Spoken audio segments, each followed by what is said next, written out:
এখন চলে এসেছি বিজয়ী সংঘ, যাই ওই সামনে, ওখান থেকে পেরিয়ে এলাম, অর্থাৎ সুহিত ক্লাব থেকে পেরিয়ে এলাম। সুহিত ক্লাবের ঠাকুরটা দেখালাম, খুবই সুন্দর। মানে রাস্তার পাশে জায়গা কম হওয়ার জন্য ওরা করেছে একটু হালকা করে প্যান্ডেলটা, কিন্তু ঠাকুরটা করেছে মারাত্মক। আমি এখনও পর্যন্ত যতগুলো ঠাকুর দেখলাম আজকে, বেলেঘাটার সব থেকে সুন্দর ঠাকুর লাগলো আমার ওটা।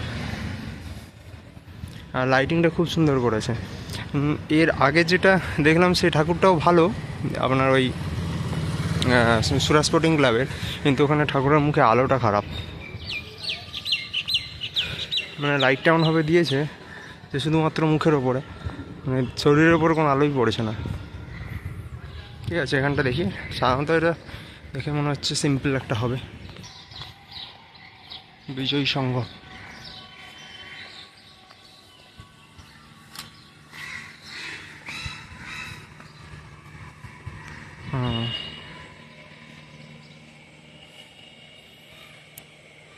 বাহ, উপরে লাইটিংটা খুব সুন্দর।